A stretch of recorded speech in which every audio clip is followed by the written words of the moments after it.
Hey guys, it's Tiffany. Today I'm going to show you how to add and subtract integers.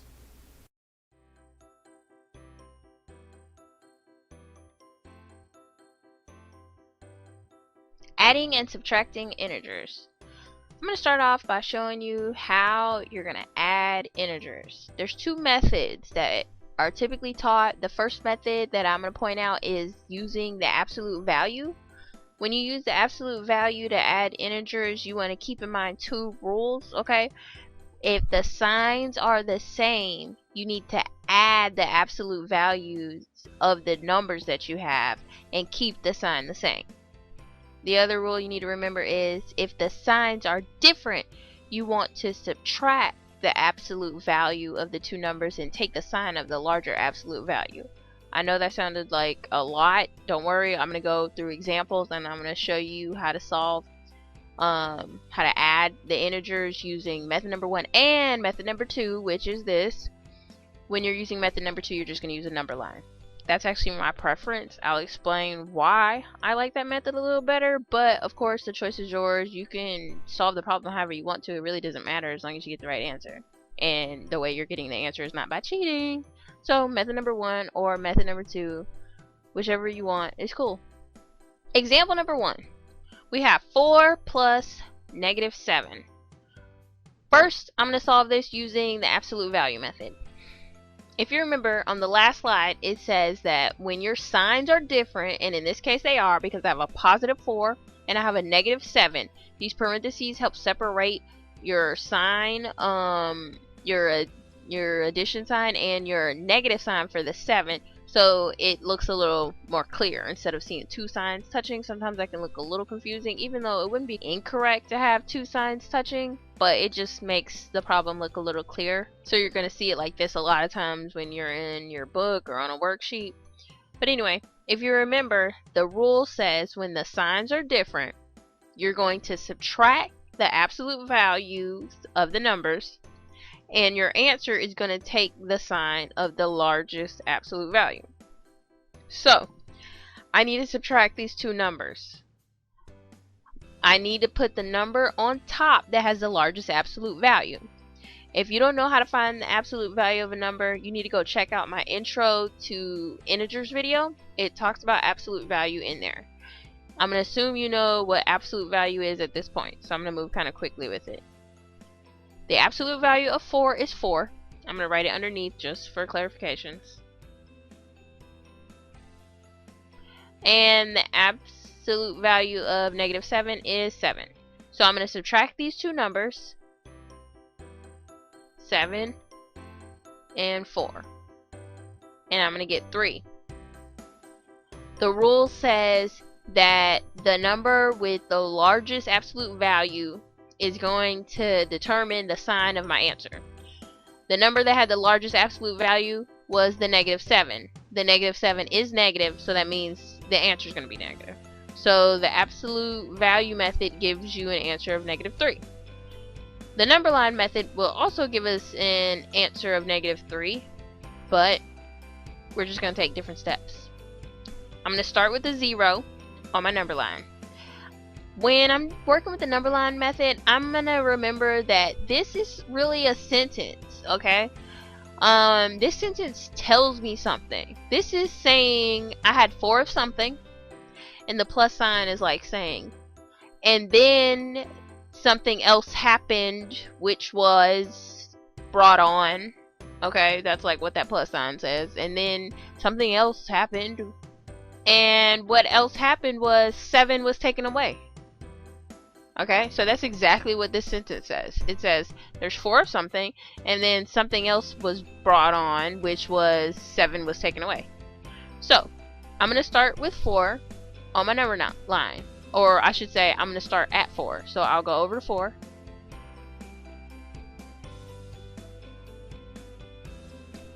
Now, I'm going to subtract 7, because that's what this tells me to do. When I subtract 7, I need to start at 4 because that's what my sentence told me. We started at 4.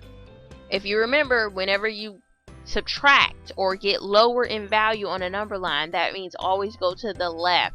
I like to put a little subtraction sign here and a addition sign here, and it just helps students usually remember which direction to go. So we're going to subtract 7, so I'm going to start here and I'm going to go 1, 2, 3, 4, 5, 6, 7.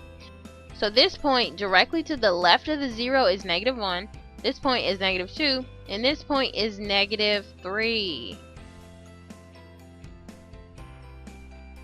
And this point is -3. So -3 is the answer when you use the number line method. The reason I like using the number line method is because I feel it's a lot more logical. Using the absolute value method is more like rote memorization. This is just like memorizing some trick your teacher told you to do. You probably don't really understand what's going on here. With the number line, you can understand what's going on. So a student who's going to understand what's going on the number line is going to be able to better help themselves in the future because they can actually figure out what's going on for themselves. Whereas this method you solved by knowing some rules that your teacher taught you. This method is going to sort of not really condition you for thinking about math, I guess you could say. It's just a way to get it done. But it's like, if a student solves this way, it makes me wonder, do they really understand what's going on? I think a student is less likely to understand what's going on when they're solving with an absolute value method. But it's still not, bad. It will get you the correct answer. But I do want to point that out because I do feel like the number line method is a lot more helpful to students in general because it trains them how to think and how to understand what's going on with the numbers, really. Let's move on to example number 2. Example number 2. I have -10 plus -6. Okay. My numbers are the same. My integers are the same. So if you remember, when the integers are the same, the rule said add the absolute value. So that means 10 plus 6. The absolute value of -10 is 10. The absolute value of -6 is 6. So we add the absolute values. So that gives me 16. And the sign remains the same. Both signs are negative, so that means your answer just remains negative. Quick, simple, gets the job done, but again, you must know those rules to do that. And it's not very logical. That's not very intuitive. Like, most people are not going to figure that out. The number line, you can figure out. You can think about this, and you can know what to do for this problem and other problems without needing rules. You can use it with your own mind. This sentence tells me that I'm going to start at -10. I'm going to put a 0 here. And I'm not going to count out all 10 notches. I'm just going to skip count by 5. So I have my -5 and I have my -10. So I start at -10, and then something was brought on. Remember I explained that on the last slide? What was brought on? A subtraction of 6. So I'm going to go over to, this would be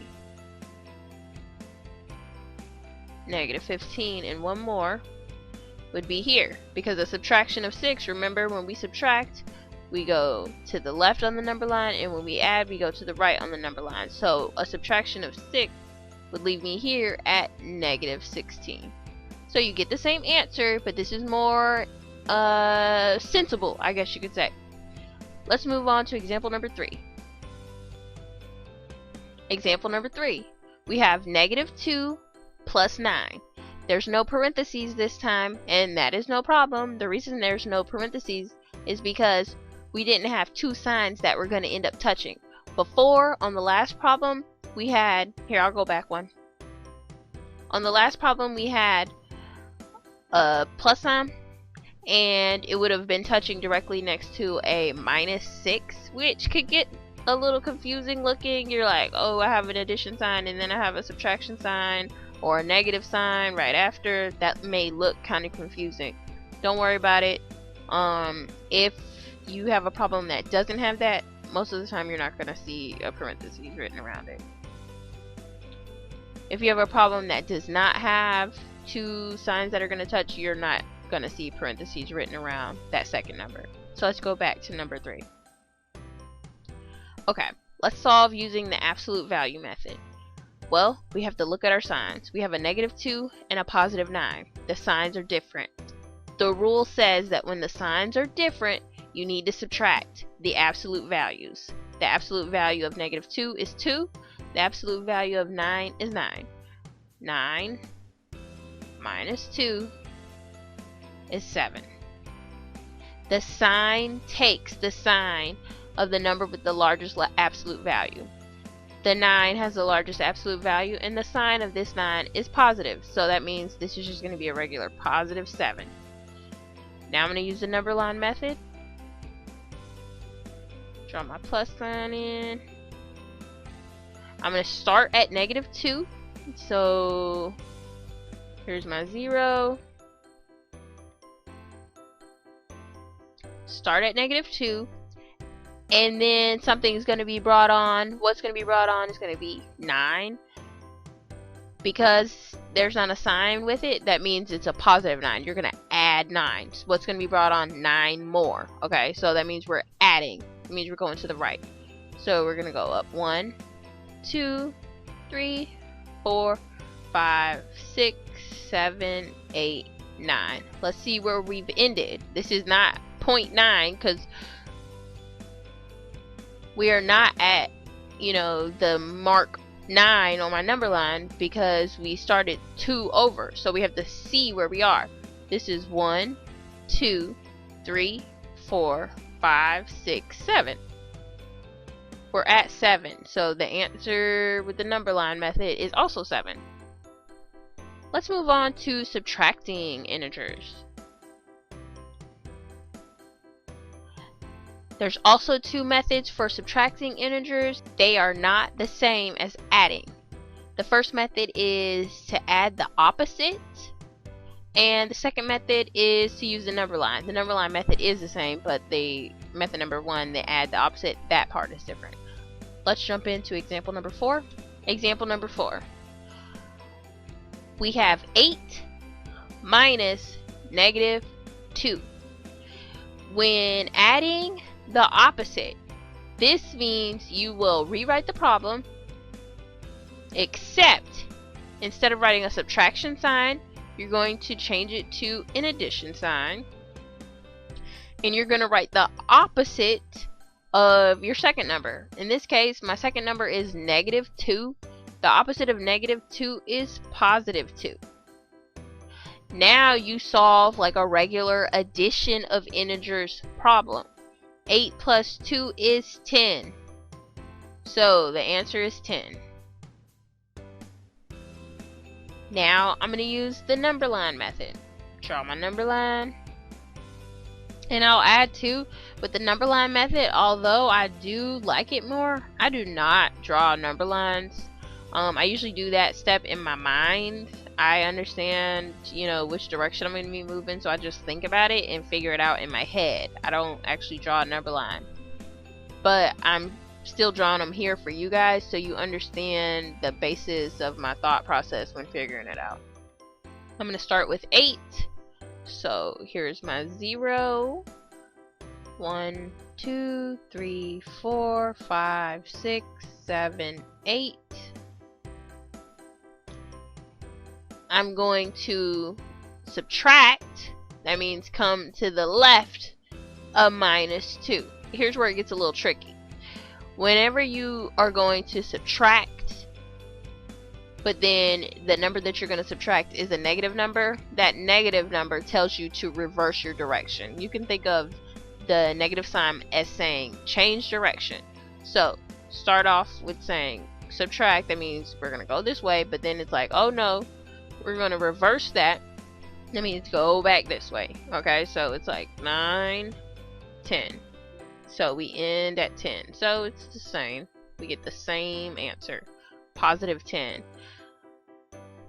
A double negative in math is really similar to having a double negative in English or grammar. You've probably learned you're not supposed to have two negatives in a sentence. I'll explain why really quickly right here, because it works the same case with why we change direction on our number line here. When you say something like, I have no dirty dishes, what you're saying is, I do not have the statement or the scenario that I'm about to mention. You're saying there's a concept that I do not have, and the concept is no dirty dishes. So by saying two negatives, you've just made it positive. The same is true in math. When you have two negatives, it's forced to be positive. Let's move on to example number 5. Example number 5. We have -11 minus -5. We need to remember the rule. The rule when the sign is subtraction for integers, we need to add the opposite. So I'm going to rewrite the whole problem. -11, we're going to add instead of subtract the opposite. The sign is -5, so the opposite of -5 would be +5. So now here's my problem. My problem turns into an addition of integers problem, just like we learned on examples 1 through 3. So we have -11 plus 5, and if you remember, with the addition we needed to consider if the signs are the same or different. With the subtraction we don't have to worry about that, but now we do. The signs are different, so that means we're going to subtract the absolute values. 11 minus 5 gives us 6. The sign will be the sign of the original number from our problem. In this case, the original problem is referring to the original addition problem that we ended up creating.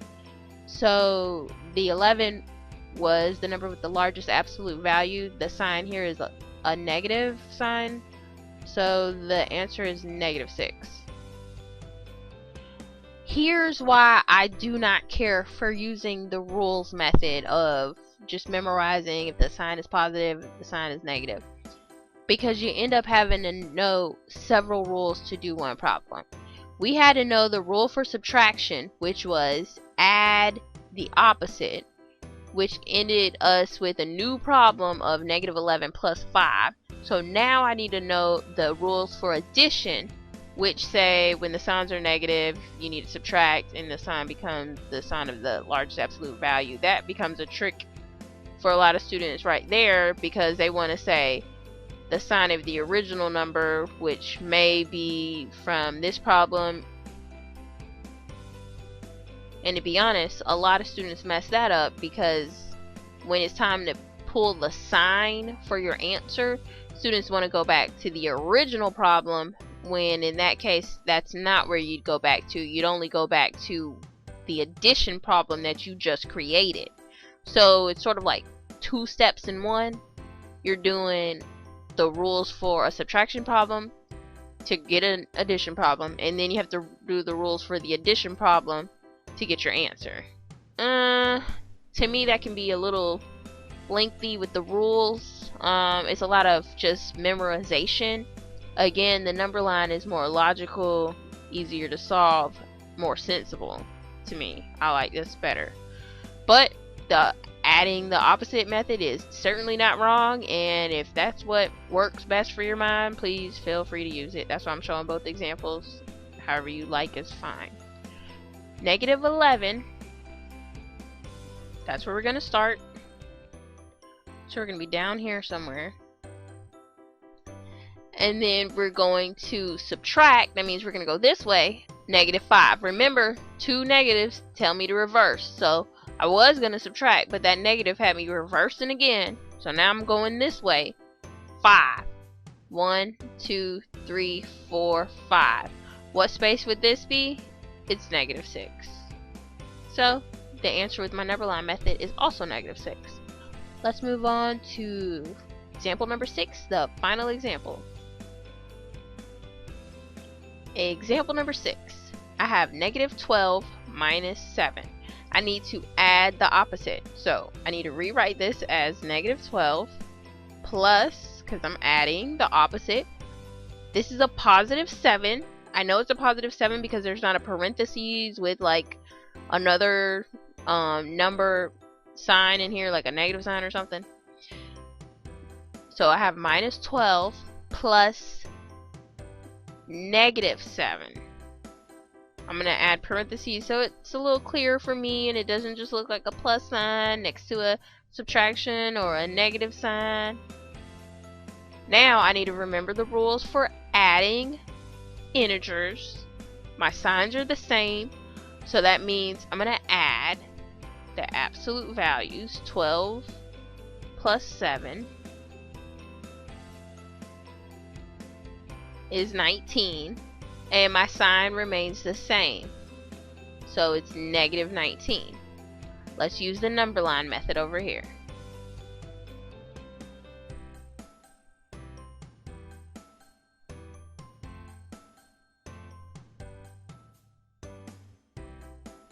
Remember, this is a sentence and I start at negative 12.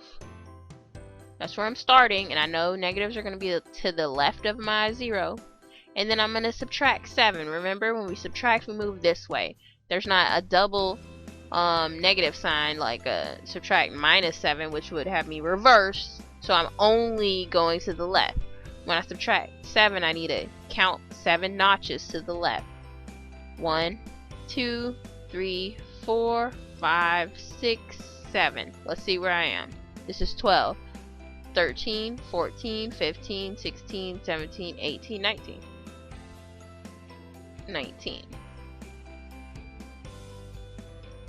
So, as you can see, you can solve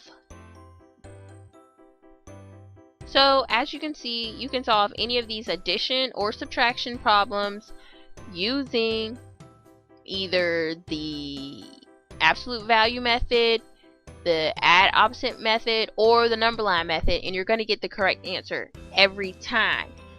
I hope this video helped clear up some things on how to add and subtract integers. That was my last example. Thanks for watching. If you liked this video, don't forget to click like, then head over to supereasymath.com for more math tutorials, printable video notes, worksheets, and more.